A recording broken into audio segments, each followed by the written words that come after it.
옳게. 우린 이제 비즈니스석 타고 괌 가서 스테이크 좀 썰고 올게. 화려하게 차려입은 시누이는 저를 비웃고 있었습니다. 괌이라니요? 제사 지내야죠. 저 혼자 두고 다들 어디 가시는 거예요? 제 물음에 시어머니는 차갑게 말했습니다. 야, 정이야. 넌 집에서 애들이나 봐라. 1,000만 원이 넘는 그들의 호화 여행 결제 카드는 제 명의였는데요. 단돈 $1도 쓸 수 없게 된 그들의 지옥 같은 여행, 그리고 이어진 파격적인 결말까지. 오늘의 사연 시작합니다. 사연이 시작하기 전 좋아요와 구독을 눌러주세요. 오늘 하루 행운과 행복이 가득하도록 기원해 드릴게요. 추석을 일주일 앞둔 어느 날이었습니다. 퇴근하고 돌아온 제 손에는 장바구니가 가득 들려 있었죠. 현관문에 들어서자마자 시어머니인 박정숙의 목소리가 거실을 쩌렁쩌렁 울렸습니다. 박정숙이 소파에 앉아 텔레비전을 보며 고개를 까닥거렸습니다. 야, 정이야. 너 이제 오냐? 내가 어제 보낸 목록 벌써 잊어버린 건 아니지? 이번 제사상에 올릴 생선은 무조건 국산으로 사와라. 괜히 돈 몇 푼 아낀다고 일본산 섞었다가는 조상님이 노하셔서 우리 집안 박살난다. 알아들어? 저는 무거운 장바구니를 바닥에 내려놓으며 숨을 몰아쉬었습니다. 어머님, 저 오늘 회사에서 야근까지 하고 와서 몸이 천근만근이에요. 생선은 내일 새벽 시장 가서 눈으로 직접 보고 싱싱한 놈으로 사올게요. 주방에서 사과를 깎던 시누이 김유리가 입술을 삐죽이며 끼어들었습니다. 어머, 옳게. 말끝마다 힘들다, 피곤하다, 아주 광고를 하네. 광고를 해. 우리 엄마는 옛날에 허리가 끊어져 나가는 고통 속에서도 군소리 없이 제사 준비 다 하셨거든. 요즘 젊은 사람들은 어째 이렇게 인내심이 없어? 쯧쯧. 김유리가 깎은 사과 조각을 입에 쏙 넣으며 깔깔거렸습니다. 저는 대꾸할 힘도 없어 주방으로 들어가 앞치마를 둘렀습니다. 남편인 김진호는 안방에서 게임을 하는지 웃음소리만 들려왔죠. 결혼하고 3년 동안 제 명절은 늘 주방 구석에서 시작해 주방 구석에서 끝났습니다. 대기업 과장으로 밖에서는 대접받는 저였지만 이 집 대문을 넘는 순간 저는 이름 없는 무급식모가 되었습니다. 명절 당일 새벽부터 저는 기름 냄새에 절어 있었습니다. 허리 한번 펴지 못하고 꼬박 5시간을 서서 동태전과 호박전, 꼬치전을 부쳤죠. 얼굴에는 기름기가 번들거리고 머리카락에서는 고약한 전 냄새가 진동했습니다. 그때 거실에서 화기애애한 웃음소리가 들려왔습니다. 박정숙과 김유리 그리고 김진호가 말끔하게 차려입고 가방을 챙기고 있었습니다. 김유리가 화려한 꽃무늬 원피스를 펄럭이며 제 곁으로 다가왔습니다. 어머, 옳게. 세상에 기름 냄새가 진동을 하네. 우리 이제 슬슬 나가봐야겠어. 늦으면 큰일 나거든. 저는 뒤집개를 든 채 멍하니 김유리를 쳐다보았습니다. 나간다니? 아가씨, 제사 지내야죠. 다들 차려입고 어딜 가시는 거예요? 박정숙이 선글라스를 머리에 얹으며 가방을 고쳐맸습니다. 야, 정이야. 내가 깜빡하고 말을 안 했나 보구나.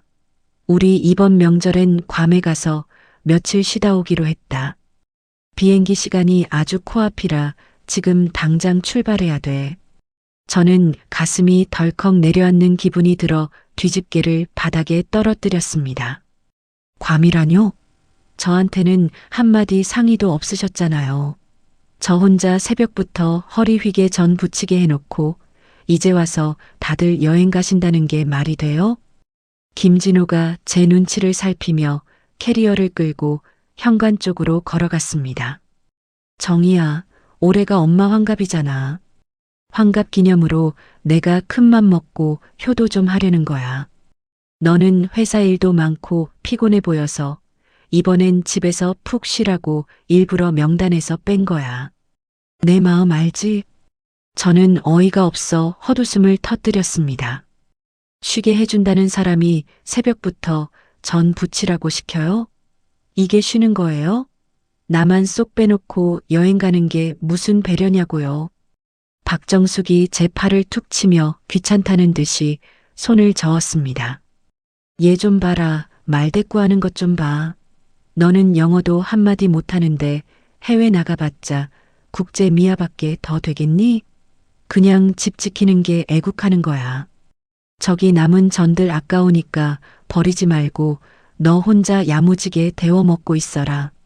우린 간다. 김유리가 제 옆을 지나가며 제 손목을 힐끗 보더니 비웃었습니다. 올케는 이런 비싼 여행 체질 아니잖아. 우리는 비즈니스석 타고 날아가서 우아하게 스테이크 좀 썰 테니까 올케는 여기서 전 냄새 실컷 풍기면서 조사님이나 잘 모셔. 알았지? 세 사람은 제 대답도 듣지 않고 현관문을 쾅 닫고 나가버렸습니다. 정막이 흐르는 집안에 기름 냄새만 가득했습니다. 저는 바닥에 주저앉아 멍하니 닫힌 문을 바라보았습니다.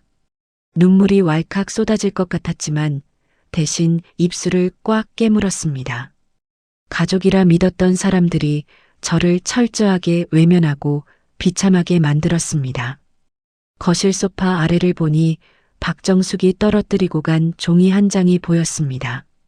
그것은 여행사에서 보내준 확약서와 결제 내역서였습니다. 괌 5성급 리조트 4박 5일 비즈니스석 3인 예약. 금액을 확인한 순간 제 심장이 멈추는 것 같았습니다. 1,000만 원이 넘는 그 거액의 결제 카드가 제 명의로 되어 있었기 때문입니다. 과거에 박정숙이 생활비 쓰겠다며 제 명의로 가족 카드를 만들어 달라고 졸라대던 기억이 났습니다. 남편 김진호가 효도하는 셈 치고 하나만 해달라고 제 손을 잡고 빌었었죠. 결국 그들은 제 돈으로 저를 비참하게 따돌리고 호화 여행을 떠난 것이었습니다. 제 월급이 남편보다 높다는 걸 알면서도 저를 무능한 짠순이 취급하던 그들의 오만함이 떠올랐습니다. 주방으로 돌아가 산더미처럼 쌓인 전들을 바라보았습니다. 저는 그 전들을 쟁반째 들어 올려 커다란 쓰레기 봉투에 가차없이 쏟아부었습니다. 뭐, 스테이크를 썰어? 내 돈으로 비즈니스석을 타고 가? 저는 차가운 목소리로 중얼거리며 휴대폰을 집어들었습니다. 카드사 앱을 켜고 제 명의로 된 모든 카드의 관리창을 열었습니다. 화면 속에는 면세점에서 이미 수백만 원을 긁고 있는 박정숙의 카드 내역이 실시간으로 올라오고 있었습니다. 저는 떨리는 손가락으로 분실 신고 및 일시 정지 버튼 위에 손을 올렸습니다. 어머님, 괌이 그렇게 지상 낙원이라면서요? 축하드려요. 이제부터 지옥으로 가는 비행기를 타신 거예요. 저는 망설임 없이 정지 버튼을 꾹 눌렀습니다. 제 입가에 서늘한 미소가 번졌습니다. 가슴속에서 뜨거운 불덩이가 치밀어 오르며 복수의 시작을 알렸습니다. 친정집으로 향하는 택시 안에서 제 휴대폰은 마치 경보기가 울리듯 쉴 새 없이 진동을 토해냈습니다. 화면 위로 남편 김진호의 이름이 끊임없이 전멸하며 거실의 정적을 깨뜨리는 소음처럼 제 고막을 때렸죠. 저는 창밖으로 빠르게 스쳐 지나가는 한강의 야경을 바라보며 입술을 피가 날 정도로 세게 깨물었습니다. 전화기가 잠시 조용해지는가 싶더니 이번에는 문자 메시지 알림음이 기관총 소리처럼 연달아 터져 나왔습니다. 야, 한정희, 너 지금 제정신이야? 공항 면세점에서 결제가 안 되잖아. 엄마랑 누나가 가방 골라놓고 계산대 앞에 서 있는데 카드 정지라고 뜬다고. 사람들 다 쳐다보는데 이게 무슨 망신이야. 빨리 확인 안 해? 김진호의 문자를 한 글자씩 씹어 삼키듯 읽으며 저는 가방 속에 구겨 넣어둔 카드 명세서 뭉치를 손가락이 하얗게 질리도록 움켜쥐었습니다. 지난 3년 동안 시어머니 박정숙의 품위 유지비라는 명목으로 빠져나간 돈과 시누이 김유리의 계절별 신상 쇼핑 비용이 주마등처럼 스쳐 지나갔습니다. 박정숙은 평소에도 제 친정 부모님을 들먹이며 근본 없는 집안 교육은 어쩔 수 없다는 식의 폭언을 밥 먹듯 내뱉었죠. 정작 제 피 같은 월급으로 고가의 보약을 지어 먹고 명품 화장품을 얼굴에 바르면서도 고마워하기는커녕 저를 돈밖에 모르는 천박한 장사꾼 취급을 했습니다. 저는 떨리는 손으로 휴대폰 전원을 완전히 차단해버리고 시트 깊숙이 몸등을 파묻었습니다. 친정집 대문을 열고 들어가자 마당에서 빨래를 걷던 엄마가 깜짝 놀라며 슬리퍼도 신지 않은 채 달려 나왔습니다. 어머, 정희야. 내가 이 시간에 예약도 없이 웬일이니? 명절 당일이라 시댁에서 제사 음식 하느라 정신없을 텐데. 엄마의 그 따뜻하고 걱정 어린 목소리를 듣는 순간 가슴 깊은 곳에서 뜨거운 것이 울컥 치밀어 올랐지만 저는 억지로 입꼬리를 끌어올렸습니다. 엄마, 이번에 회사에서 프로젝트 끝났다고 특별 휴가를 일주일이나 줬어. 진호 씨는 시어머니 모시고 여행 갔으니까 나랑 며칠 여기서 푹 자고 가자. 거실에서 신문을 보던 아빠가 안경을 고쳤으며 현관까지 마중을 나와 제 거친 손을 꼭 잡았습니다. 그래, 우리 딸 정말 고생 많았다. 얼굴이 그새 반쪽이 됐네. 어서 들어와라. 엄마가 마침 내가 좋아하는 갈비찜 해놨단다. 김이 모락모락 나는 하얀 쌀밥 위에 놓인 노란 배추전과 나물을 보며 저는 시댁 주방 쓰레기통에 처박고 온 제 정성들을 떠올렸습니다. 제가 허리가 끊어질 듯 아픈 걸 참아가며 부친 전들을 그들은 거들떠보지도 않고 비행기 표만 흔들며 떠나버렸죠. 지금쯤 공항 면세점 카운터 앞은 박정숙의 고함과 김유리의 짜증으로 아수라장이 되어 있을 것이 분명했습니다. 비행기 탑승 시간이 임박해 오면 그들은 어쩔 수 없이 자신들의 얇은 지갑을 털어내며 발등에 불을 꺼야만 할 것입니다. 하지만 제가 관리하던 그 가족 카드가 정지된 순간 그들의 호화 여행은 이미 사막 한복판에 버려진 것이나 다름없었습니다. 밤이 깊어지자 저는 거실 소파에 앉아 부모님이 주무시는 것을 확인하고 조심스럽게 노트북 전원을 켰습니다. 카드사 홈페이지 마이페이지에 접속해 실시간 승인 거절 내역과 승인 내역을 하나하나 대조하며 분석하기 시작했습니다. 비행기 탑승 직전 김진호의 개인 체크카드로 커피 3잔과 저렴한 샌드위치를 결제한 내역이 단출하게 떠 있었습니다. 겨우 그 정도 푼돈을 들고 괌의 5성급 리조트에서 왕족처럼 대접받을 꿈을 꾸었다니 실소가 터져 나왔습니다. 박정숙은 여행 가기 전날 저를 주방으로 불러 세워놓고 우리 아들이 효자라 비즈니스석 끊어졌으니 넌 배 아파도 참아라며 제 가슴 등을 대못질했습니다. 그 비즈니스석 할부금 또한 제 급여 통장에서 매칭되어 매달 빠져나갈 예정이었다는 걸 그녀는 꿈에도 짐작하지 못했을 겁니다. 저는 공인인증서로 로그인하여 카드 결제와 연결된 모든 계좌의 잔액을 제 개인 비상금 계좌로 1원 한 장 남기지 않고 이체했습니다. 이제 그들이 괌 공항에 내리는 순간부터 긁을 수 있는 돈은 이 세상 어디에도 존재하지 않게 되었습니다. 어머님, 괌은 사계절 내내 여름이라는데 오늘 밤부터는 아마 시베리아 한복판에 선 기분이 드실 거예요. 저는 냉장고에서 꺼낸 차가운 얼음물을 한 번에 들이키며 끓어오르는 복수심을 차분히 가라앉혔습니다. 김유리가 제 커리어를 깎아내리며 여자 직업은 남편 기 살려주는 현모양처가 최고다라고 비웃던 그 비릿한 목소리가 귓가에 쟁쟁하게 맴돌았습니다. 내일 아침 푸른 바다가 보이는 리조트 로비에서 벌어질 추잡한 구걸의 현장을 상상하니 체증이 내려가는 듯 시원해졌습니다. 다음 날 아침 저는 친정 부모님과 함께 오랜만에 느긋하고 평화로운 아침 식사를 마쳤습니다. 식후 과일을 깎으며 휴대폰 전원을 켜자마자 예상했던 대로 수백 통의 부재중 전화 기록과 차마 입에 담지 못할 욕설 문자들이 화면 가득 쏟아졌습니다. 시어머니 박정숙의 번호로 찍힌 장문의 문자가 제 시선을 단숨에 사로잡았습니다. 이 망할려나? 너 당장 카드 안 풀어? 호텔 로비에서 체크인도 못하고 쫓겨나게 생겼단 말이다.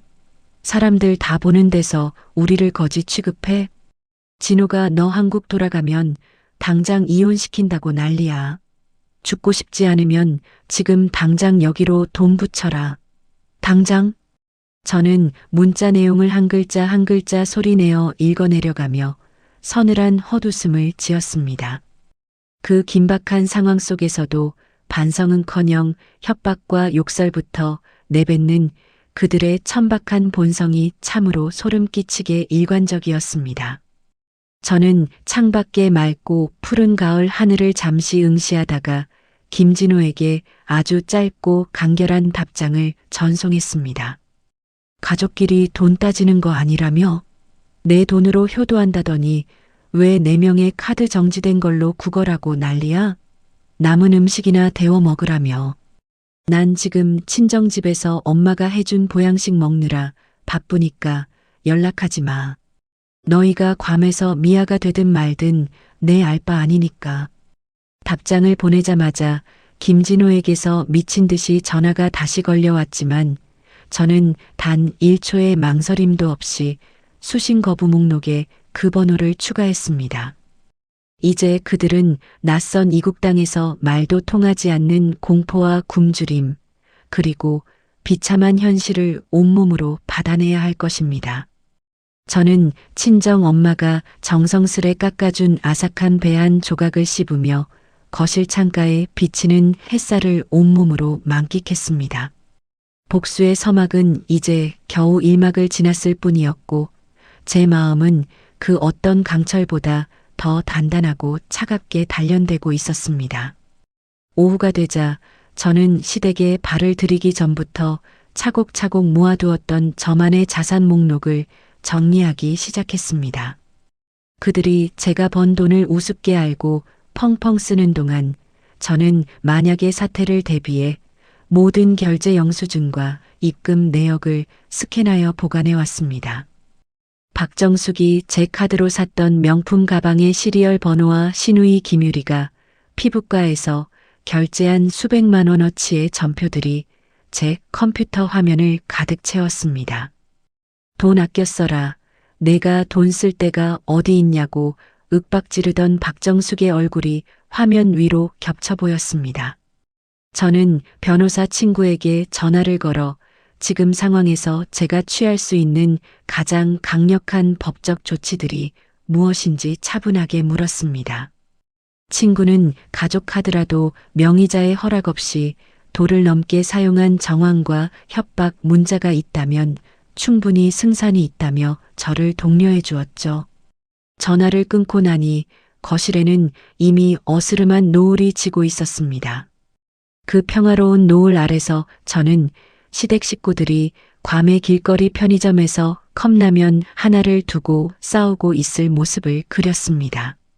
제가 붙였던 전 한 조각이 얼마나 소중한 식사였는지, 그들이 버린 제 진심이 얼마나 무거운 것이었는지 이제야 조금은 알게 되겠지요. 저는 가방을 챙겨 들고 일어났습니다. 내일은 더 강력한 폭격이 그들을 기다리고 있을 것입니다. 제 명의로 된 아파트의 도어락 비밀번호를 바꾸는 것부터 시작해서 그들의 숨통을 조일 모든 준비가 끝났습니다. 친정 엄마가 걱정스럽게 쳐다보며 물었습니다. 정희야, 정말 괜찮은 거니? 사위랑 크게 싸운 건 아니지? 저는 엄마의 어깨를 가볍게 안으며 환하게 웃어 보였습니다. 그럼요, 엄마. 저 이제야 진짜 제 인생 찾으려는 중이에요. 걱정하지 마세요. 저 정말 잘하고 있어요. 엄마의 품은 따뜻했고 제 복수는 얼음처럼 차가웠습니다. 그 온도 차가 묘하게 기분 좋은 긴장감을 안겨주며 저를 새로운 내일로 이끌고 있었습니다.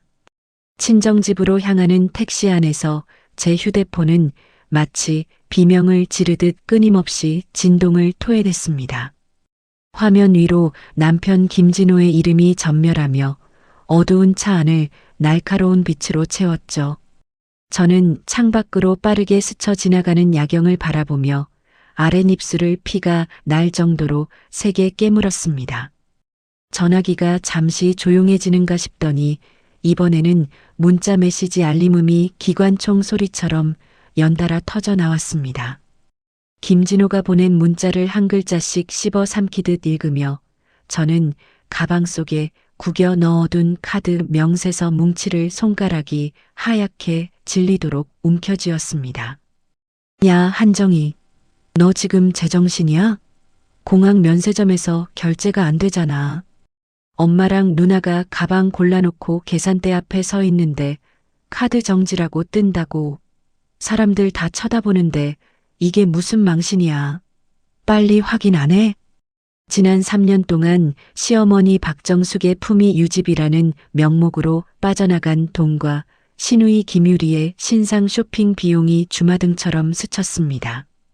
박정숙은 평소에도 제 친정 부모님을 들먹이며 근본 없는 집안 교육은 어쩔 수 없다는 식의 폭언을 밥 먹듯 내뱉었죠. 정작 제 피 같은 월급으로 고가의 보약을 지어 먹으면서도 고마워하기는커녕 저를 돈밖에 모르는 천박한 장사꾼 취급을 했습니다. 저는 떨리는 손으로 휴대폰 전원을 완전히 차단해버리고 시트 깊숙이 몸을 파묻었습니다. 친정집 대문을 열고 들어가자 마당에 있던 엄마가 깜짝 놀라며 슬리퍼도 신지 않은 채 달려 나왔습니다. 어머, 정희야. 내가 이 시간에 웬일이니? 명절 당일이라 시댁에서 제사 음식 하느라 정신없을 텐데. 엄마의 그 따뜻하고 걱정 어린 목소리를 듣는 순간 가슴 깊은 곳에서 뜨거운 것이 울컥 치밀어 올랐지만 저는 억지로 입꼬리를 올렸습니다. 엄마, 이번에 회사에서 프로젝트 끝났다고 특별 휴가를 일주일이나 줬어. 진호 씨는 시어머니 모시고 여행 갔으니까 나랑 며칠 여기서 푹 자고 가자. 거실에서 신문을 보던 아빠가 안경을 고쳤으며 현관까지 마중을 나와 제 거친 손을 꼭 잡았습니다. 그래, 우리 딸 정말 고생 많았다. 얼굴이 그새 반쪽이 됐네. 어서 들어와라. 엄마가 마침 내가 좋아하는 갈비찜 해놨단다. 김이 모락모락 나는 하얀 쌀밥 위에 놓인 노란 배추전과 나물을 보며 저는 시댁 쓰레기통에 처박고 온 제 정성들을 떠올렸습니다. 제가 허리가 끊어질 듯 아픈 걸 참아가며 부친 전들을 그들은 거들떠보지도 않고 비행기 표만 흔들며 떠나버렸죠.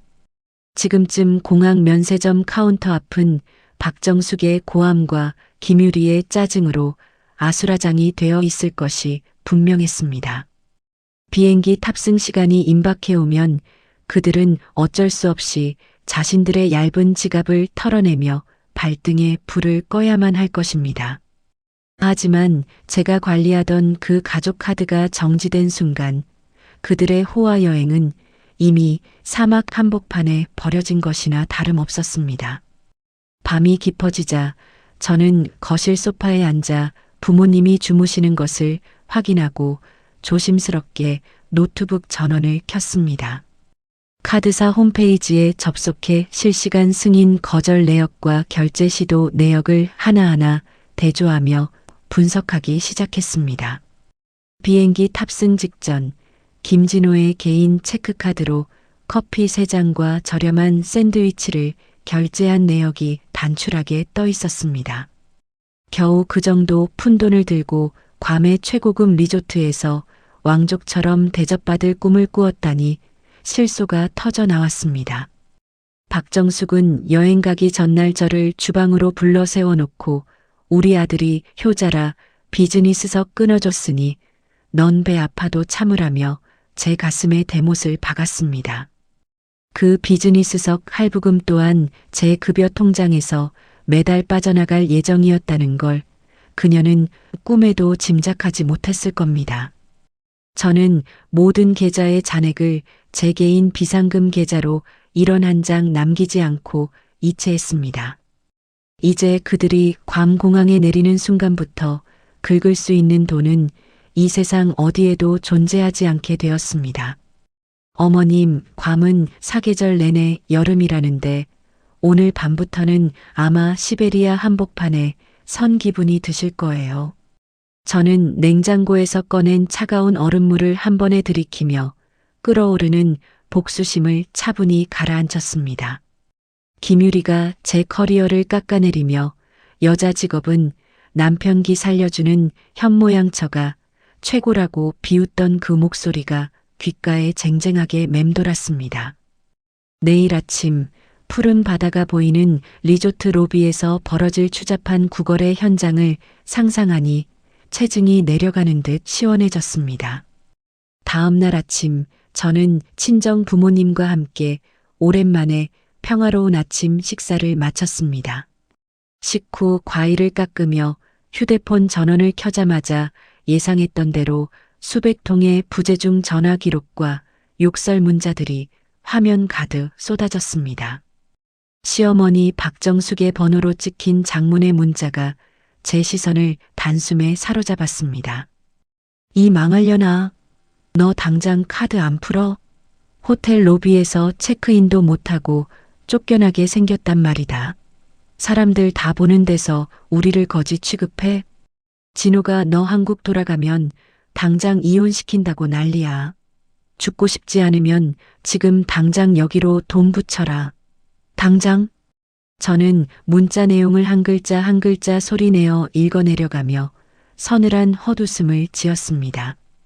그 긴박한 상황 속에서도 반성은커녕 협박과 욕설부터 내뱉는 그들의 본성이 참으로 소름 끼치게 일관적이었습니다. 저는 창밖의 맑고 푸른 가을 하늘을 잠시 응시하다가 김진호에게 아주 짧고 간결한 답장을 전송했습니다. 가족끼리 돈 따지는 거 아니라며? 내 돈으로 효도한다더니 왜 4명의 카드 정지된 걸로 구걸하고 난리야? 남은 음식이나 데워 먹으라며. 난 지금 친정집에서 엄마가 해준 보양식 먹느라 바쁘니까 연락하지 마.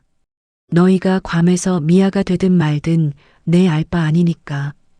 답장을 보내자마자 김진호에게서 미친 듯이 전화가 다시 걸려왔지만 저는 단 1초의 망설임도 없이 수신 거부 목록에 그 번호를 추가했습니다.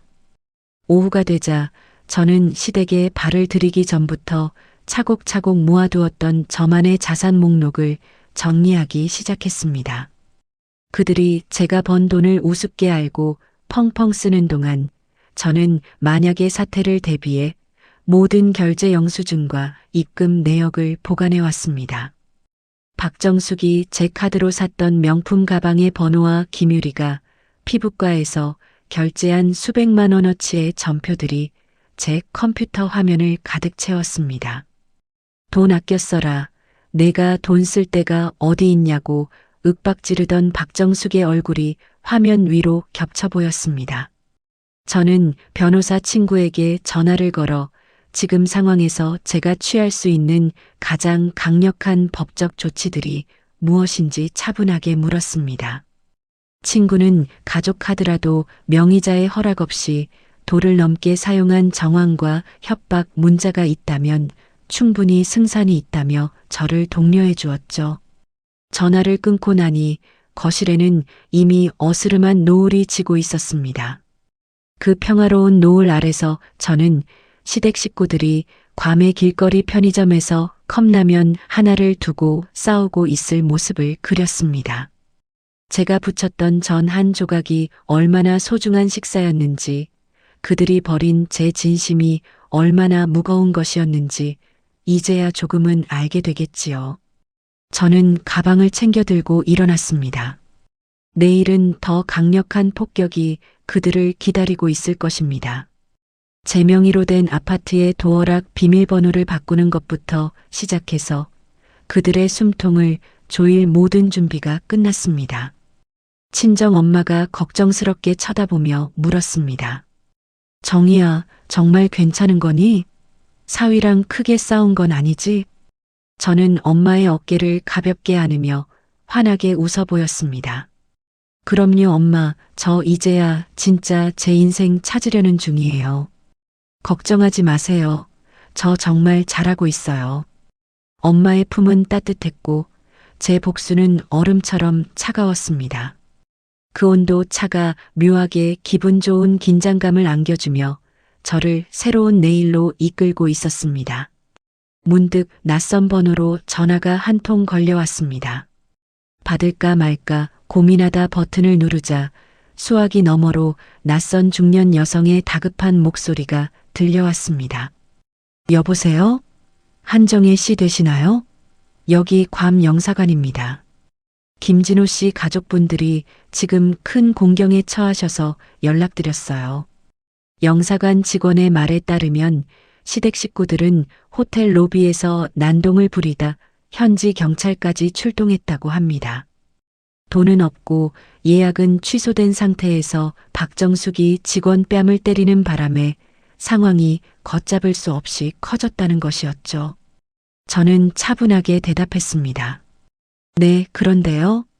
그분들이 제 가족이긴 하지만 지금은 이혼 소송 준비 중이라 제가 도와드릴 수 있는 게 없습니다. 절차대로 처리해 주세요. 상대방은 당황한 듯 잠시 말을 멈췄다가 한숨을 내쉬며 전화를 끊었습니다. 저는 창밖을 보며 길게 숨을 내뱉었습니다. 복수는 단순히 상대를 괴롭히는 것이 아니라 그들이 스스로 판 무덤에 들어가는 과정을 지켜보는 것임을 다시금 깨달았습니다. 이제 지옥의 문턱을 넘은 그들에게 남은 것은 처절한 추락뿐이었습니다. 저는 다시 책상 앞에 앉아 이혼 서류의 마지막 조항을 검토하기 시작했습니다. 제 인생에서 그들의 흔적을 완전히 지워버릴 마지막 마침표를 찍을 시간이 다가오고 있었습니다.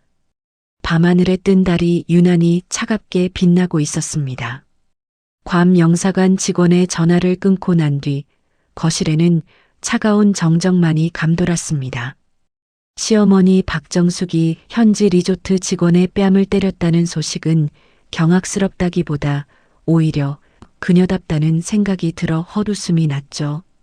저는 창밖의 검은 밤하늘을 응시하며 제가 처한 이 비현실적인 상황을 천천히 곱씹었습니다. 남편 김진호는 지금쯤 유치장 면회실 철창을 붙잡고 제 이름을 저주하며 울부짖고 있을 것이 분명했습니다. 그때 다시 한번 휴대폰이 진동하며 낯선 번호가 화면에 떠올랐습니다. 이번에도 영사관인가 싶어 미간을 찌푸리며 전화를 받자 차분하고 지적인 여성의 목소리가 들려왔습니다. 여보세요. 한정희 과장님 맞으시죠? 저 서윤의 변호사입니다. 고등학교 선배인 박 선배 소개로 연락드렸어요. 서윤의 변호사라는 말에 저는 번쩍 정신이 들어 자세를 바로 잡았습니다. 박 선배는 제가 예전에 업무차 알게 된 형사 전문 변호사였는데 제 사정을 듣고 이혼과 가사 사건의 대가라는 서 변호사를 소개해 준 모양이었습니다. 네, 변호사님. 늦은 시간에 실례가 많습니다. 제 상황이 조금 복잡해서 연락드리게 되었어요.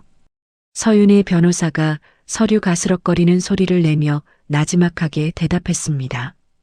대략적인 이야기는 들었습니다. 지금 괌에서 벌어진 소동까지 포함해서요.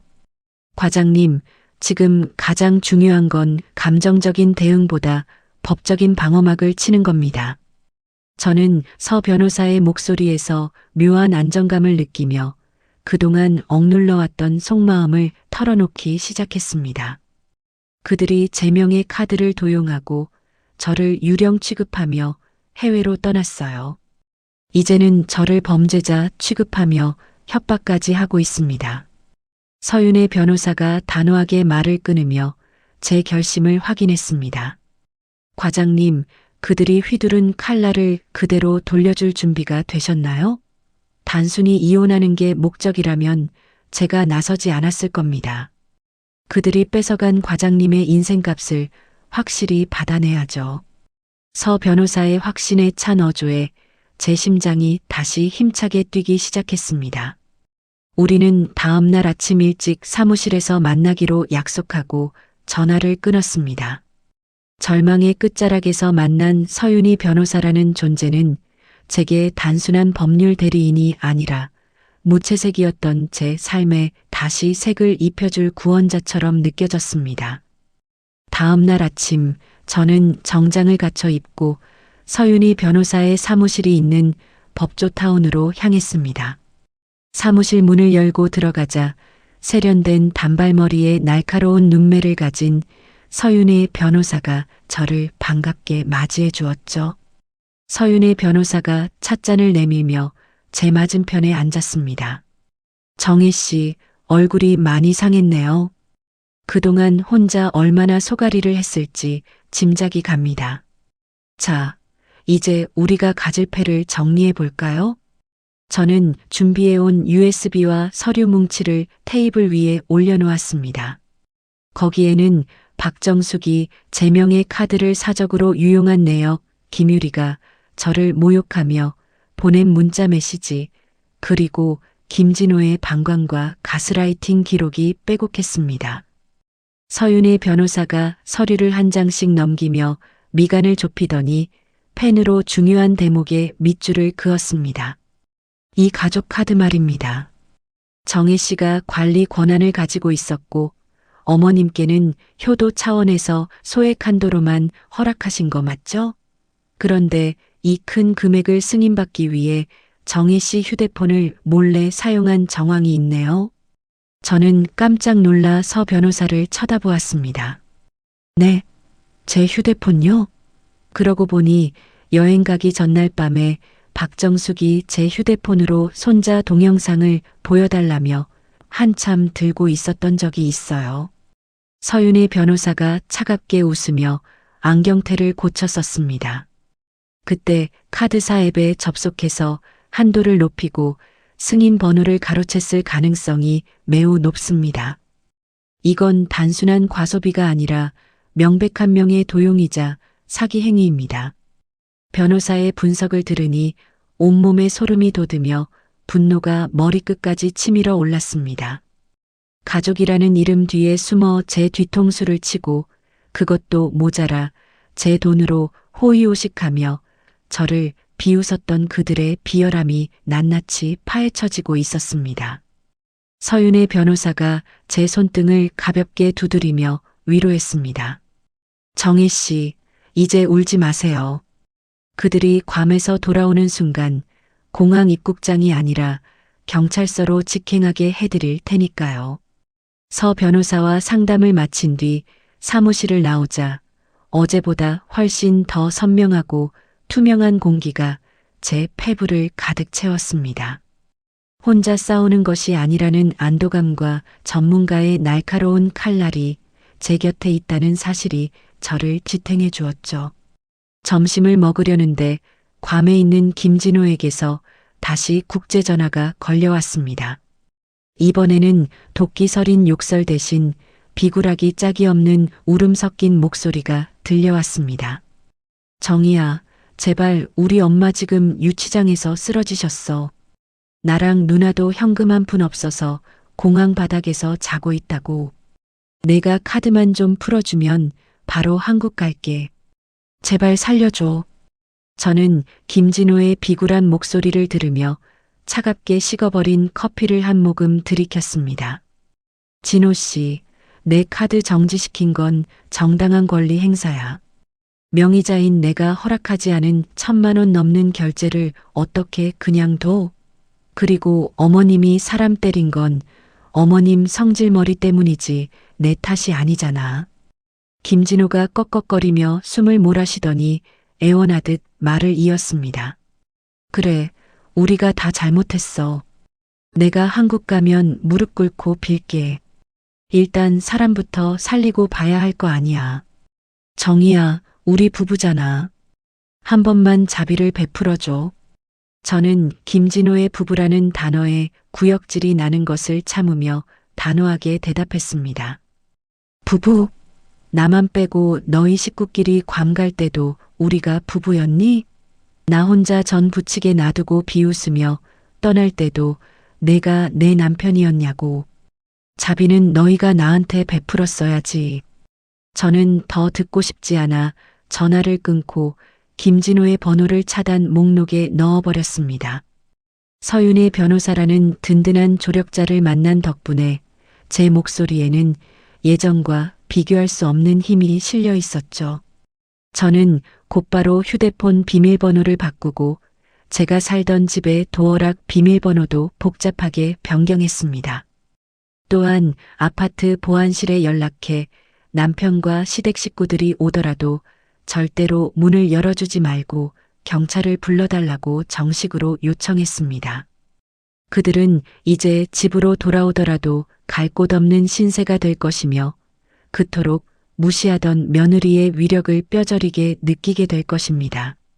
서윤의 변호사가 말한 대로 법적인 방어막을 하나하나 구축해가는 과정은 마치 제 삶의 주인 자리를 되찾는 의식과도 같았습니다.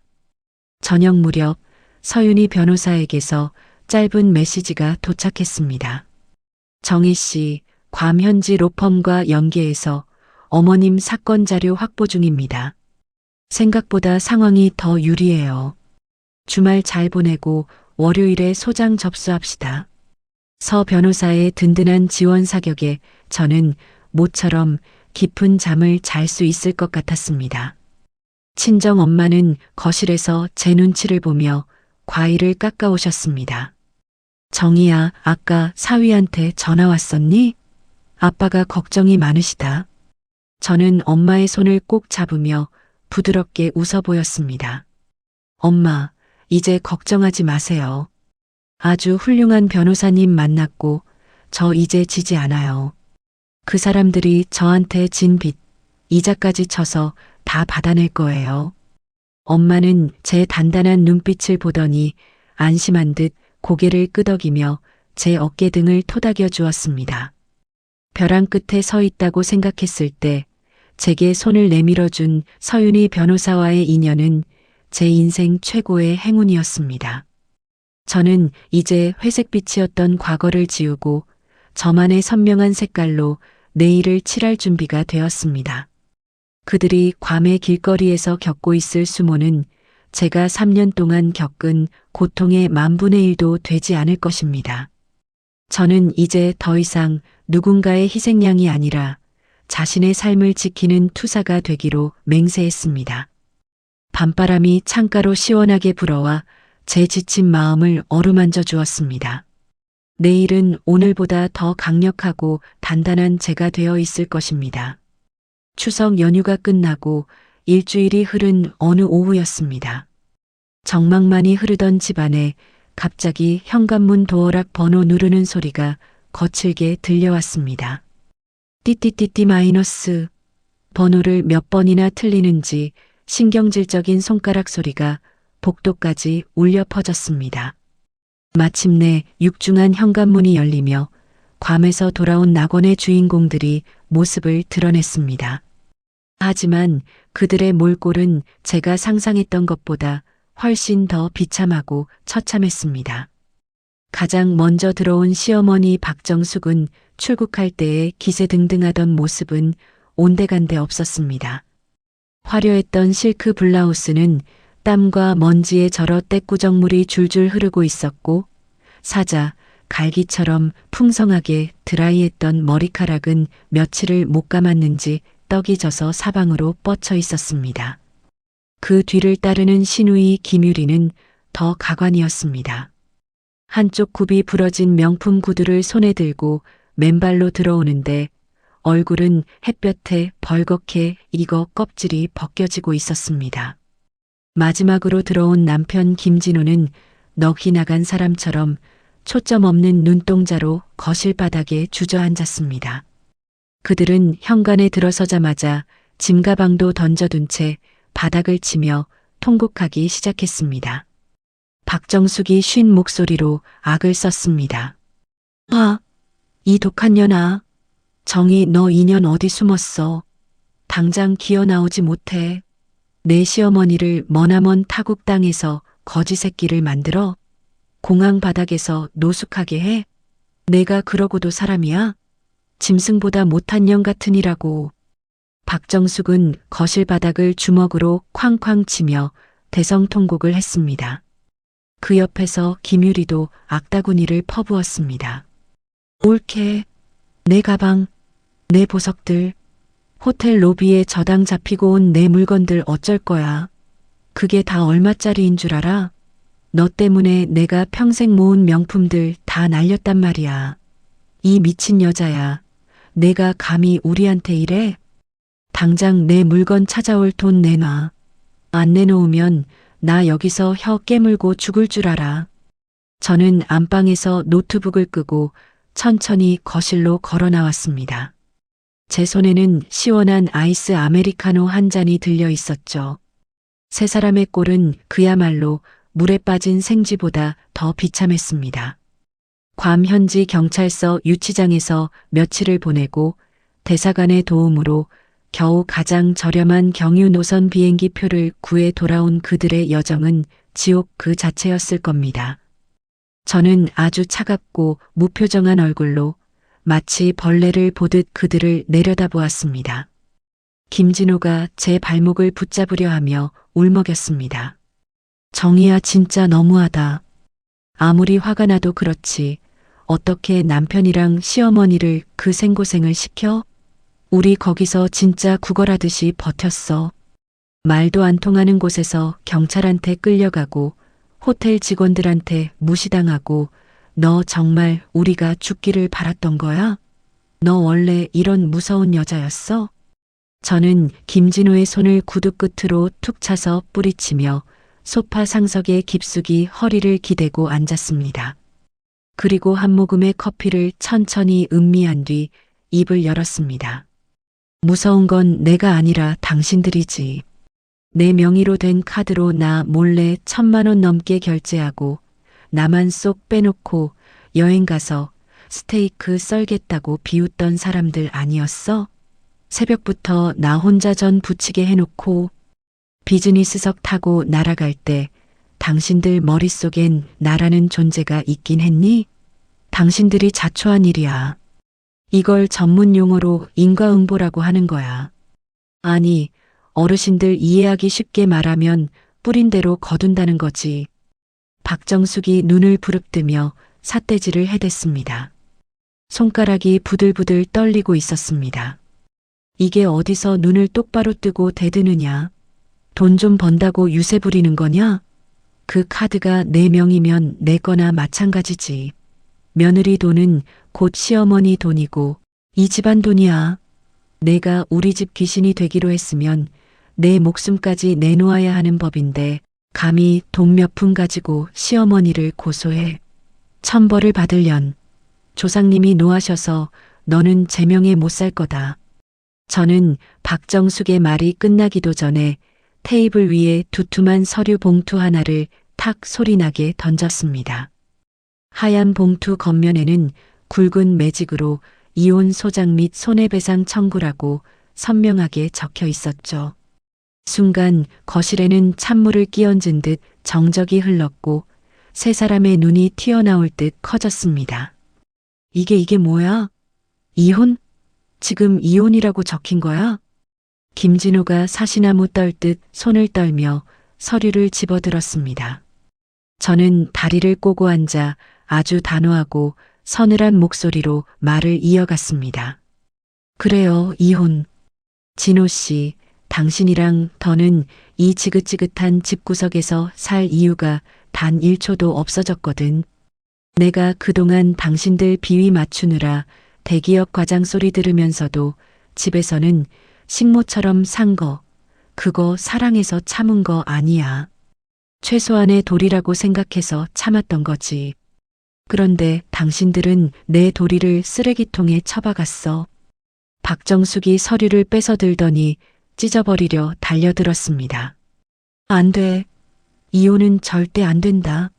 내가 누구 마음대로 이혼이야. 우리 진호 앞길 막으려고 작정을 했구나. 이 나쁜 년. 내가 이 서류 다 찢어 발겨주마.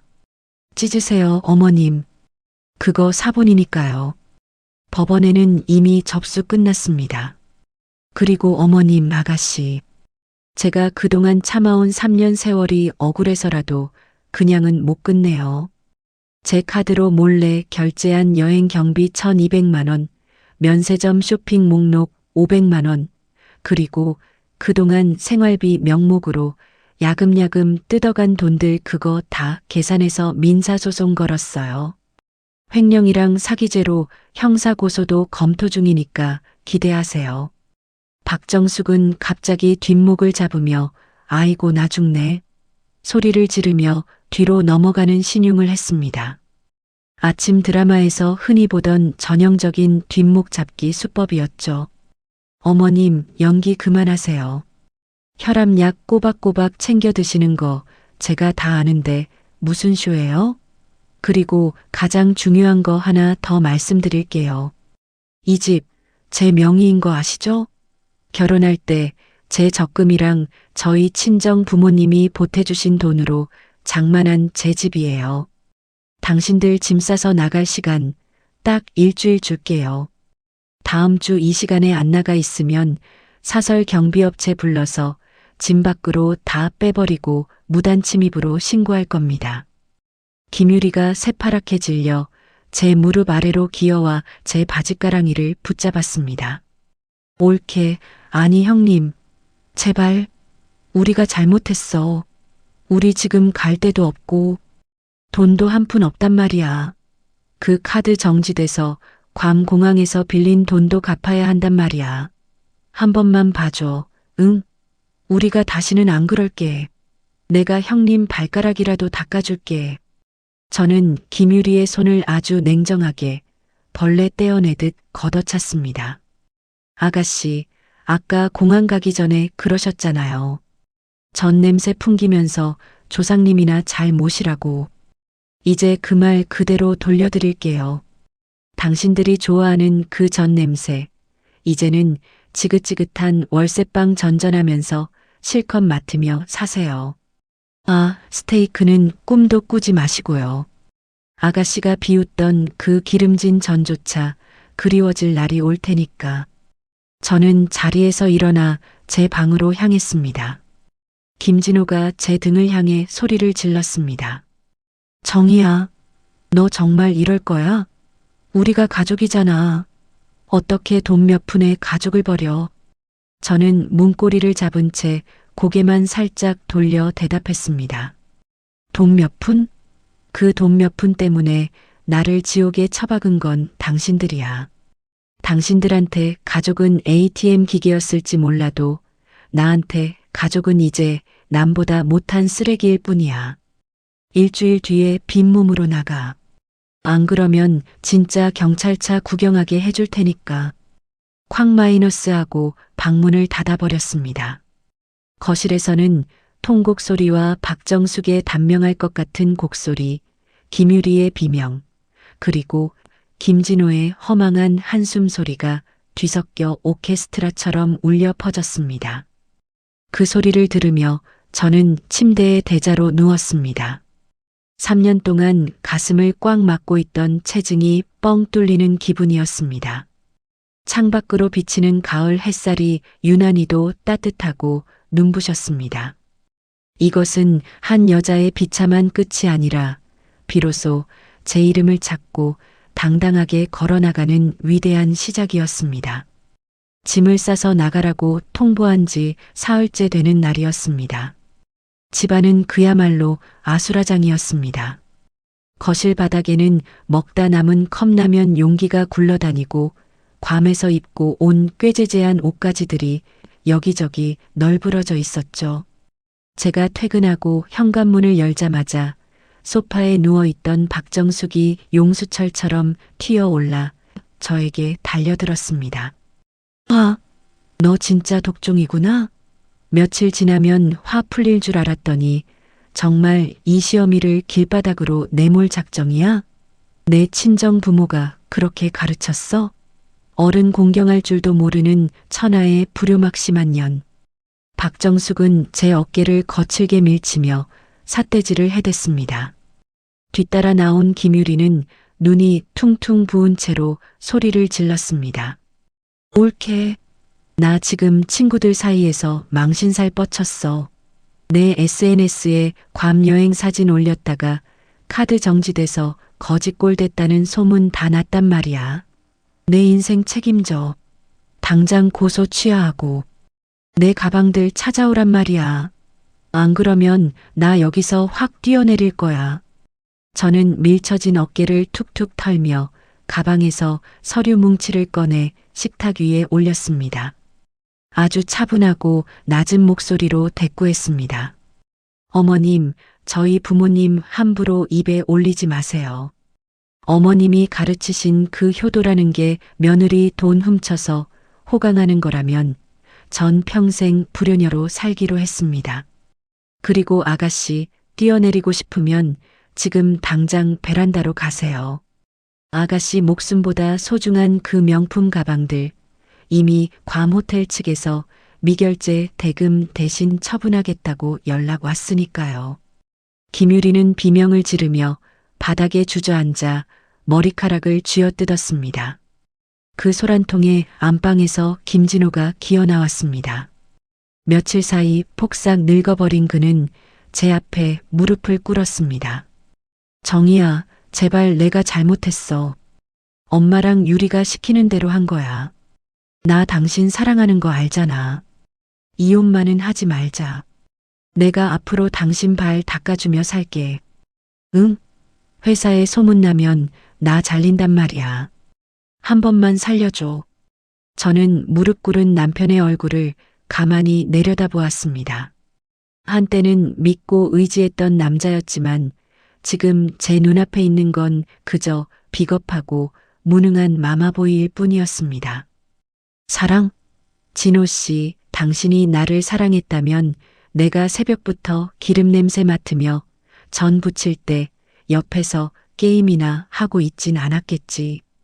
당신들이 괌에서 스테이크 썰 생각에 들떠 있을 때 혼자 남겨질 내 마음이 어떨지 단 1초라도 걱정했다면 이런 일은 없었어. 당신이 무서운 건 이혼이 아니라 내 월급 없이 당신 월급만으로 그 사치스러운 엄마랑 동생 부양하며 살아야 할 미래겠지. 전곡을 찔린 김진호의 눈동자가 흔들렸습니다. 저는 시계를 확인하며 덧붙였습니다. 내일 오전까지 이 집 비우세요. 이미 이삿짐 센터 예약해뒀고 내일 10시에 새 도어락 설치 기사님 오기로 했습니다. 만약 그때까지 버티고 있으면 제가 미리 준비해둔 가족 카드 부정 사용 및 횡령 증거 자료들 들고 바로 경찰서로 갈 겁니다.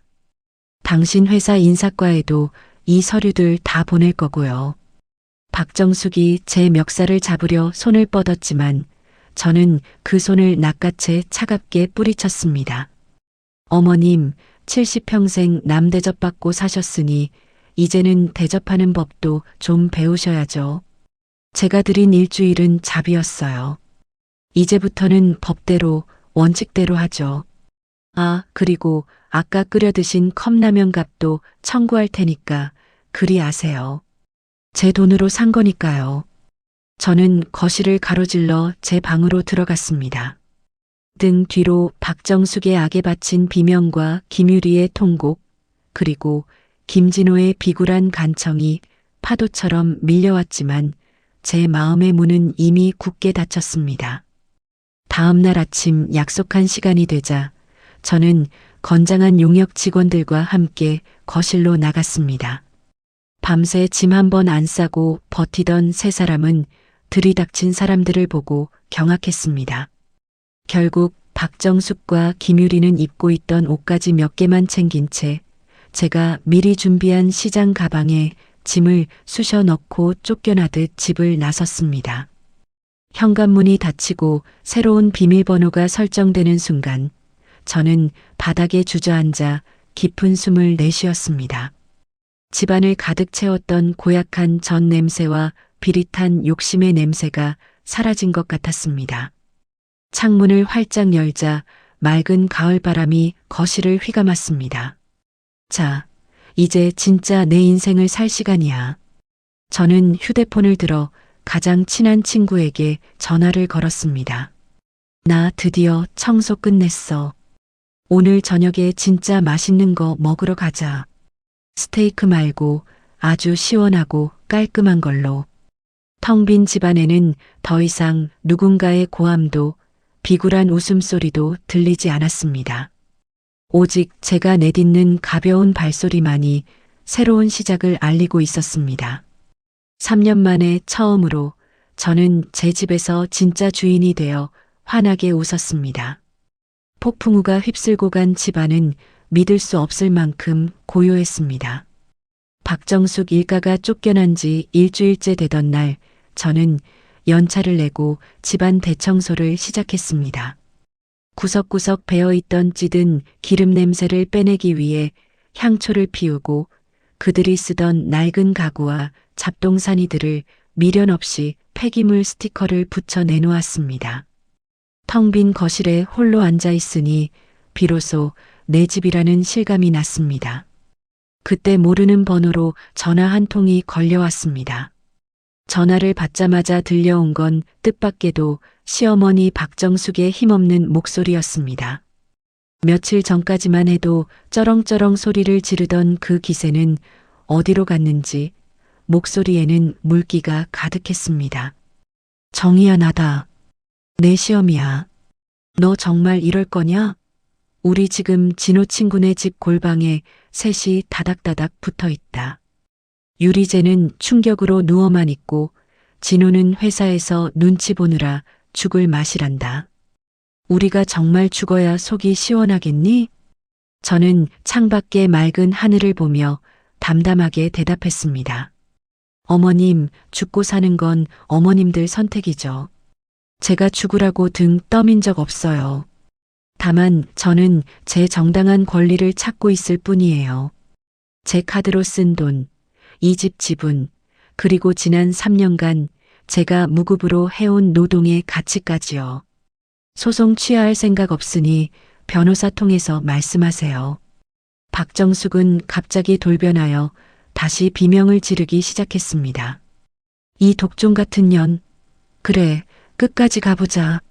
내가 우리 진호 앞길 막은 거, 내가 온 동네방네 다 떠들고 다닐 거다. 며느리가 시어머니를 길바닥에 나앉게 했다고 신문에라도 낼 줄 알아. 하세요, 어머님. 대신 저도 어머님이 제 카드 훔쳐서 괌 가서 비즈니스석 타고 스테이크 썬 영수증들, 그리고 제가 전 부치는 동안 비웃던 녹취록들 다 공개할게요. 요즘 세상 무서운 거 모르시나 본데 어머님 아들 회사 잘리는 거 순식간이에요. 전화기 너머로 헉하는 소리와 함께 통화가 뚝 끊겼습니다. 협박이 통하지 않는다는 걸 깨달은 모양이었습니다. 저는 휴대폰을 내려놓고 다시 청소기를 돌렸습니다. 그들의 비명은 이제 저에게 아무런 타격도 주지 못했습니다. 며칠 뒤 저는 법원으로부터 이혼 조정 기일 통지서를 받았습니다. 김진호는 처음엔 버텼지만 제가 보낸 카드 결제 내역과 횡령 증거물들을 보고 결국 꼬리를 내렸습니다. 그는 위자료와 그동안 빌려간 돈을 갚는 조건으로 합의 이혼의 도장을 찍기로 했습니다. 조정 당일 법원에서 만난 김진호는 불과 보름 만에 반쪽이 되어 있었습니다.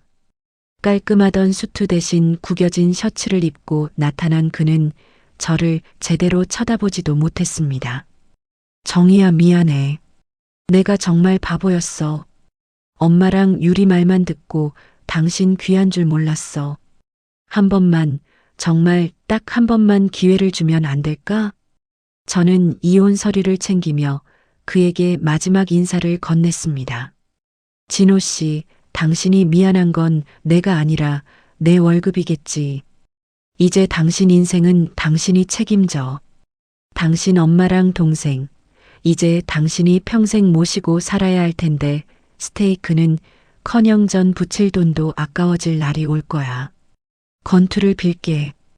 법원을 나오자 눈부신 가을 햇살이 쏟아졌습니다. 저는 가방에서 선글라스를 꺼내 썼습니다.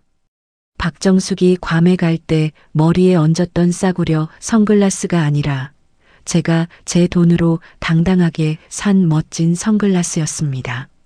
집으로 돌아오는 길에 저는 여행사에 전화를 걸었습니다. 여보세요? 예약 좀 하려고요. 괌 5성급 리조트로요. 아니요, 비즈니스석 말고 1등석으로 해주세요. 혼자 갈 거니까 제일 좋은 방으로 부탁드립니다. 비행기 표를 예매하고 나니 웃음이 절로 났습니다.